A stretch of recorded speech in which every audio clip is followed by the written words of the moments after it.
This is Margaret Mack, and for the next half hour, I'll be reading from the Kenton Bee, March 19th issue. The Buffalo Rocket on the Niagara Frontier radios has not been available to the Niagara Frontier radio reading service. Therefore, we are substituting the Kenton Bee. First article is by the editor, Chitra Savaraz. North Tonawanda fire leaves one dead, families displaced. Smoke and heavy fire activity drew emergency crews to a multi-family residence at 526 Oliver Street in the city of North Tonawanda on the afternoon of March 11.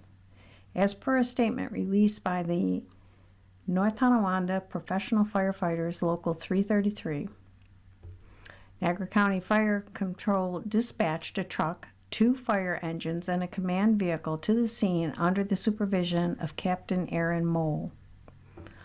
Upon arrival, firefighters confirmed a working structure fire with smoke visible from second floor and attic windows. Additional off-duty firefighters and personnel from the Tonawanda Fire Department were requested to assist. The initial crew entered through the front door and advanced to the second floor, where they encountered heavy smoke throughout the building. Firefighters located the apartment where the fire had started, forced the door open, and began suppression efforts. The fire was quickly knocked down just inside the doorway, after which the crew conducted a search of the apartment. During the search, firefighters found a male victim in the kitchen area and removed him from the apartment. He was treated at the scene but later succumbed to his injuries. Firefighters continued suppression and overhaul operations, bringing the remainder of the fire under control after approximately 1 hour and 8 minutes. The building housed 5 families. All were assisted by the North Tonawanda Emergency Management Office and the American Red Cross. No other injuries were reported.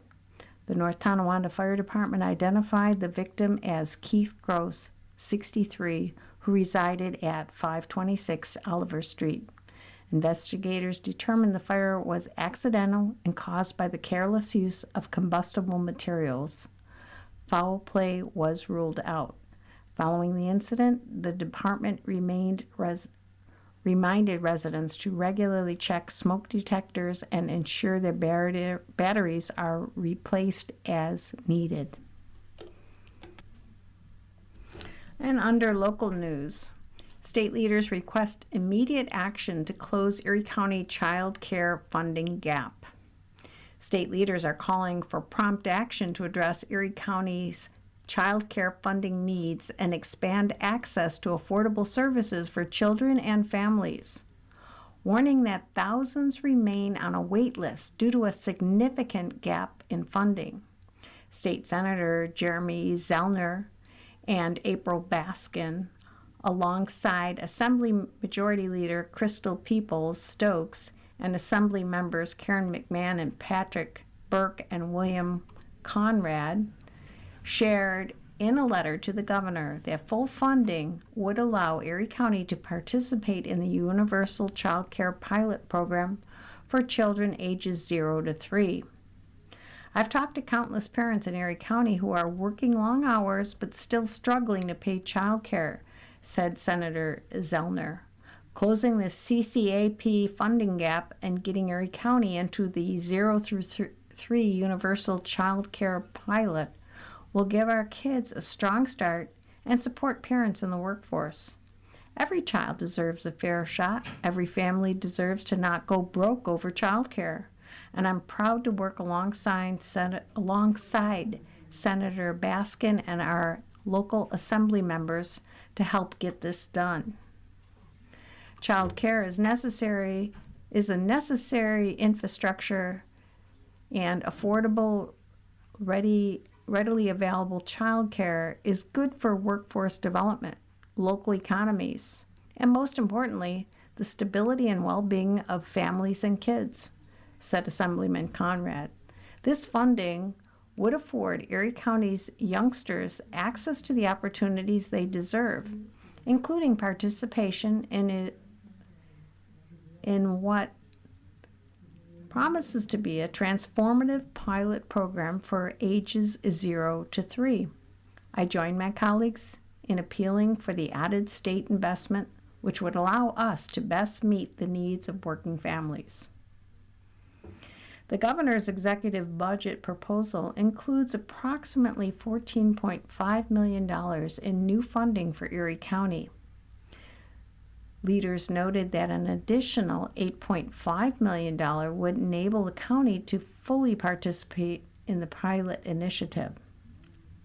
The program would provide Erie County with $20 million to offer child care services to children from birth to age 3, contingent upon a $2 million local match.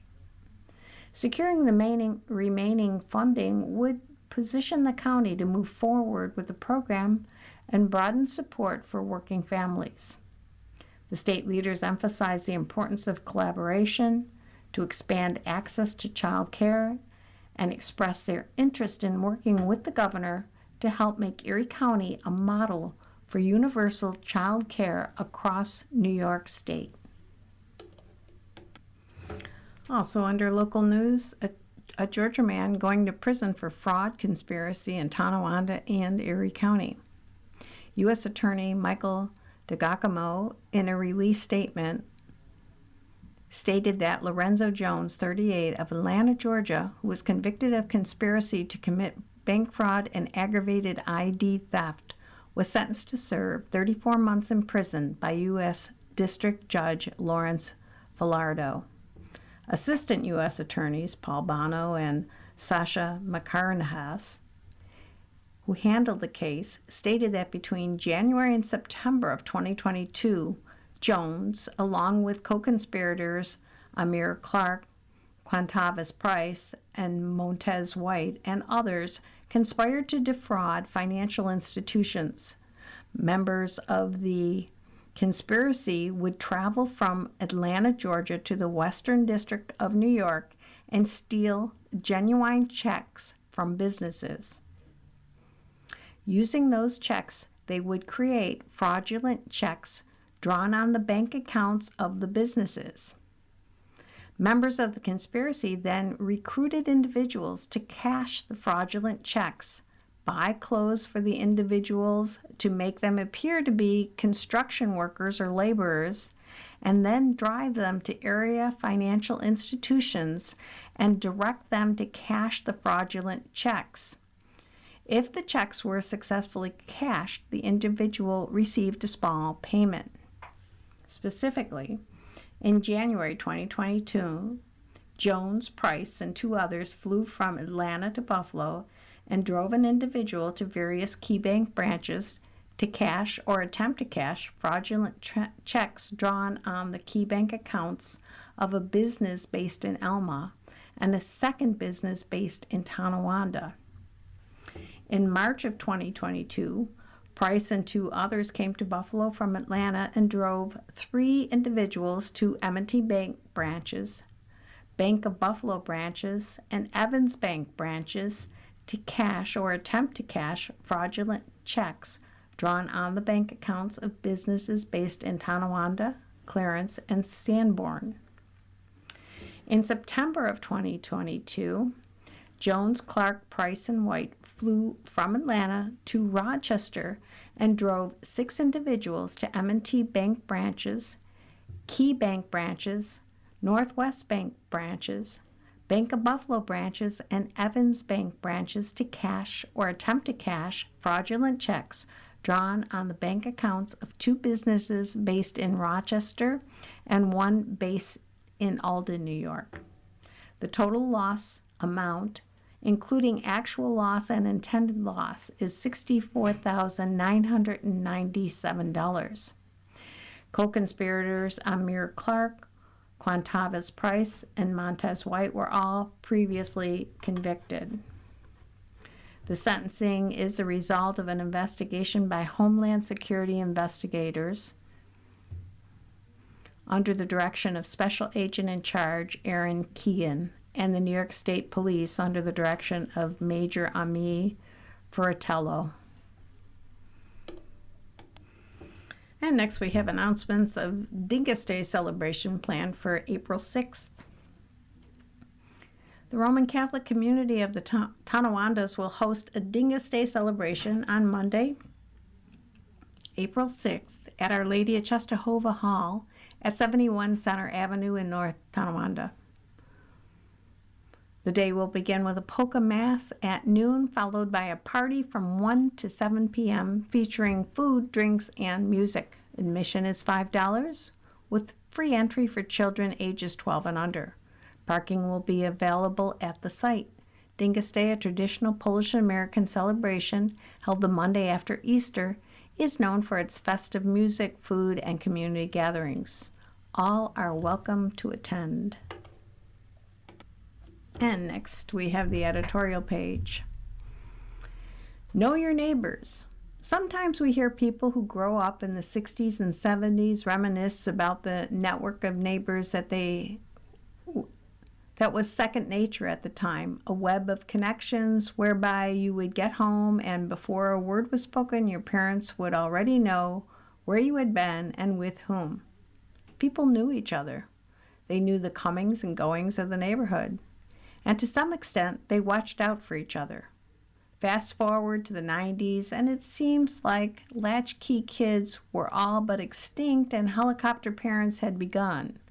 Instead of hopping on a bicycle or trekking a few blocks to a friend's house, kids either got a ride or stayed home, plopping down in the living room to watch TV or continue the latest PlayStation 1 game.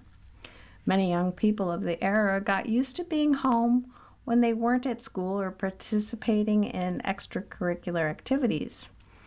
And the rapid development of technology only encouraged such behavior by offering social media at a pitiful substitute for real human interaction.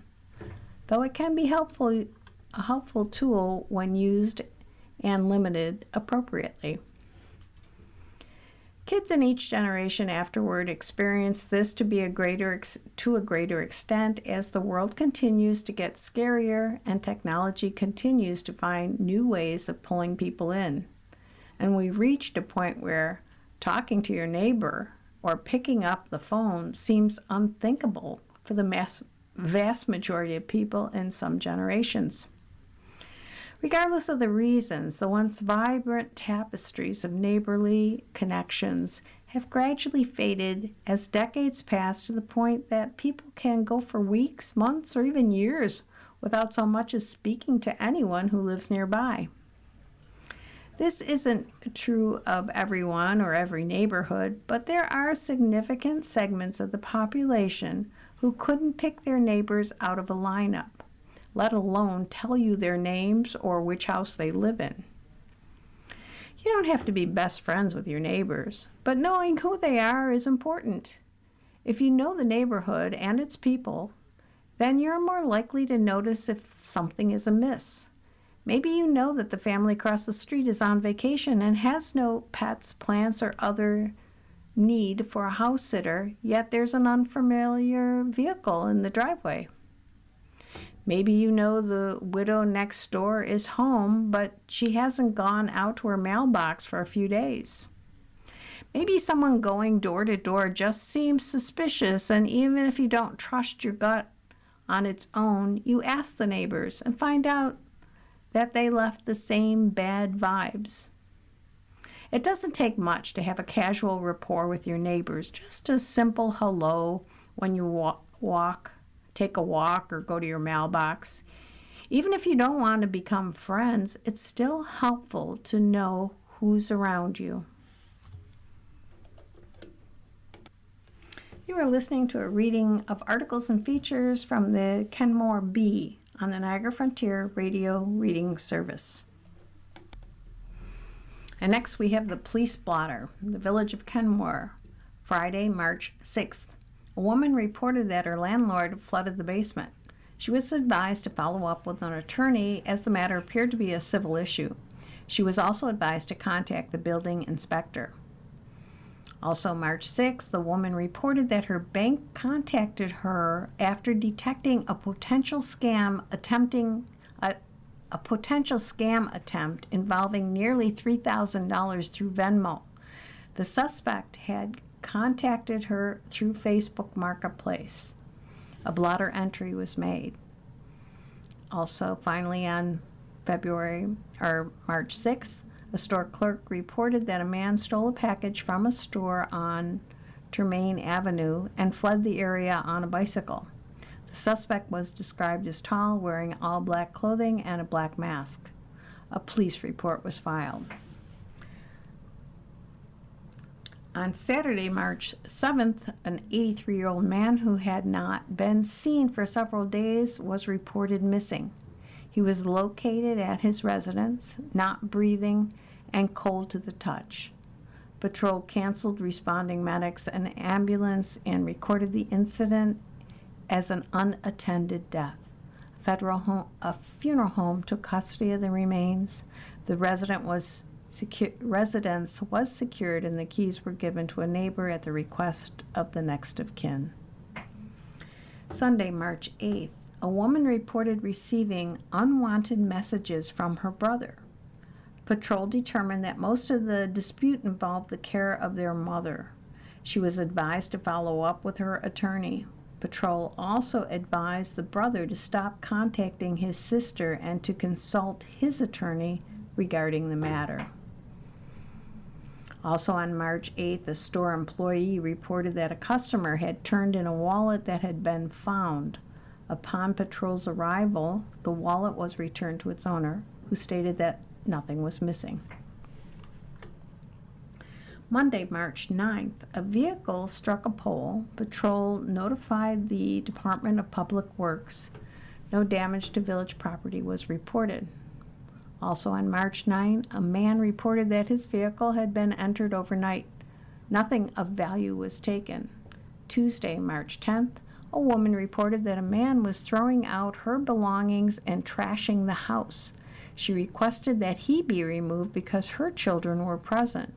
Patrol spoke with the man, who stated he only wanted her to leave the room so he could gather his belongings, but she was refusing.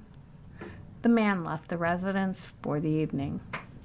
Wednesday, March 11th, a caller reported that she was unable to move her belongings into her residence because a neighbor had items stored in the space.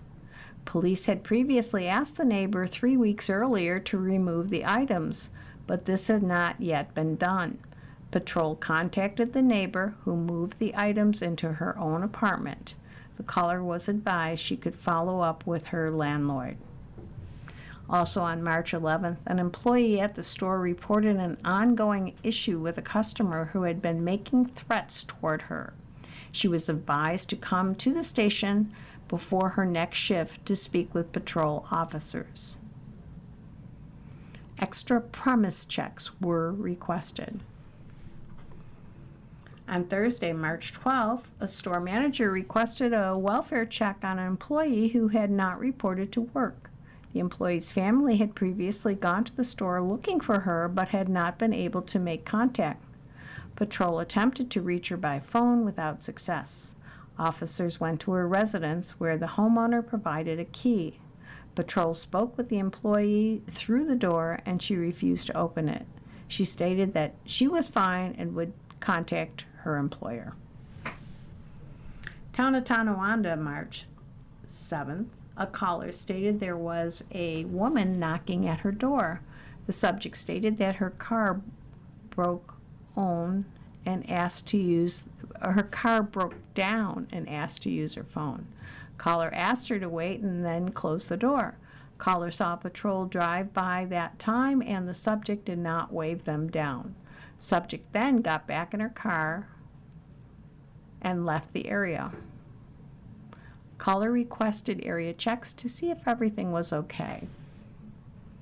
In Tonawanda on March 8th, a caller said there was a man in the courtyard who he believes did not belong to the apartments. The subject, the caller reported, kept walking up and down and insulting anyone who approached him.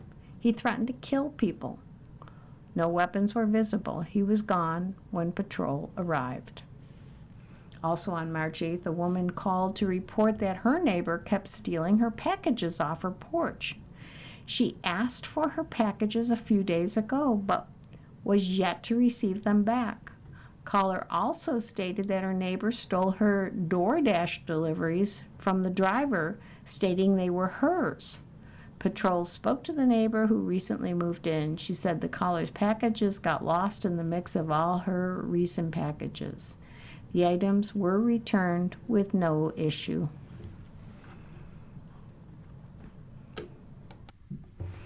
On Tuesday, March 10th, a maroon Hyundai Santa Fe had been in the lot with no plates on it, and the door was open. There was no contact info for the registered owner.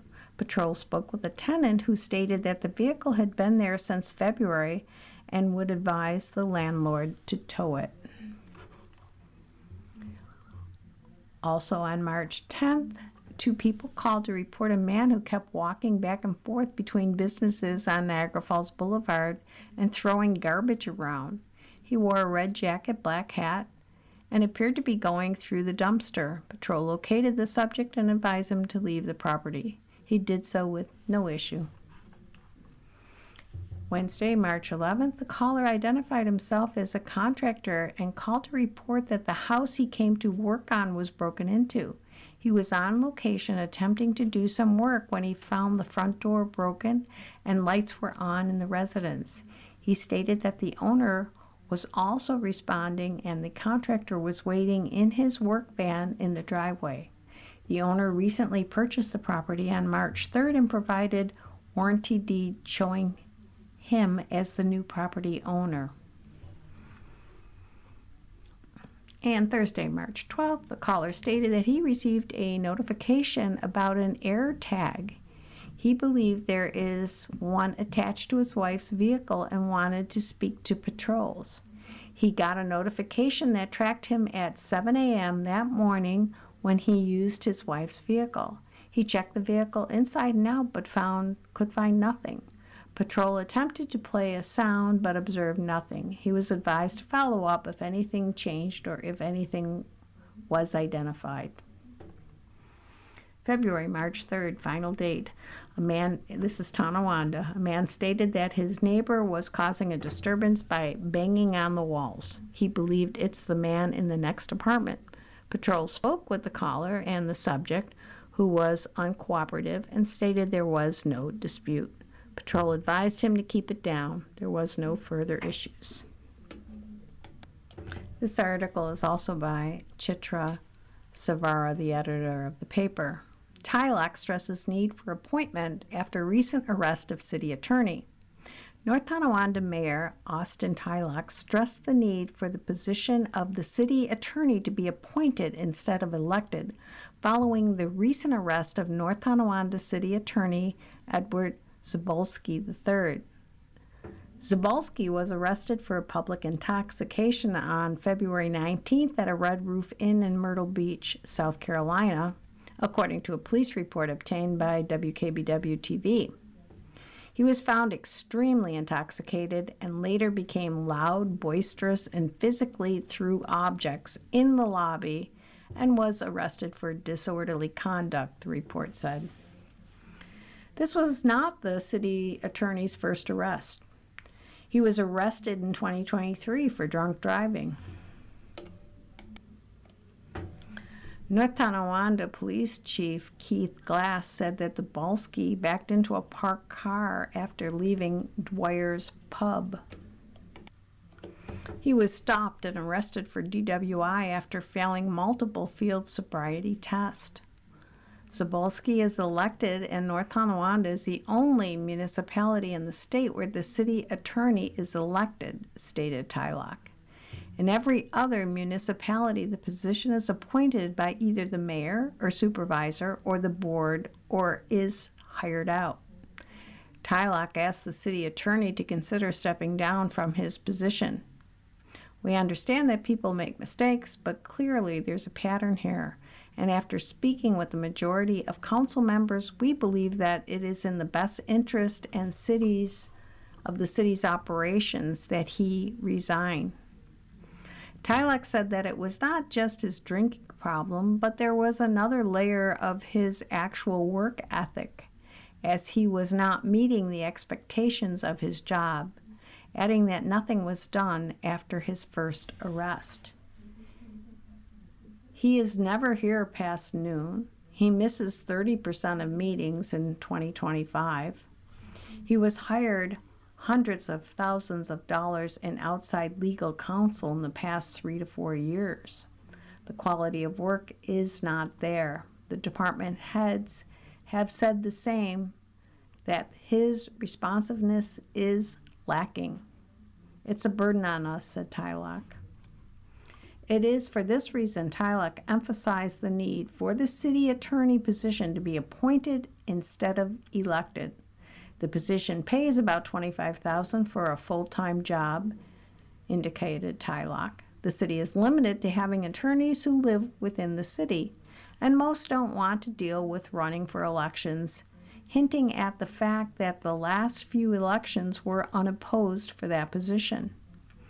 Having an appointed attorney will obviate the need to run for elections, making it easier to find someone for the position. We are revisiting the idea of a charter revision specifically for this. If they can't hold themselves accountable, then we will have the mechanism to do so, added Tylek. In a position like this, there's no public scrutiny like having an elected city attorney on a Facebook page. There is not that much level of attention to what they are doing in the public eye. Having the right person could save millions of dollars from lawsuits and could save taxpayer money by performing their fiduciary duties. Zablinski did not respond to a request for comment.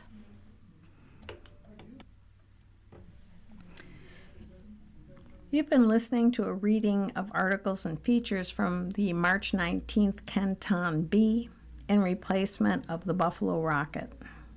We read from the Buffalo Rocket every Sunday at 8:30 a.m. Your reader has been Margaret Mack. Thank you for listening.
Good morning. Welcome to another broadcast day on the Niagara Frontier Radio Reading Service, a private not-for-profit organization.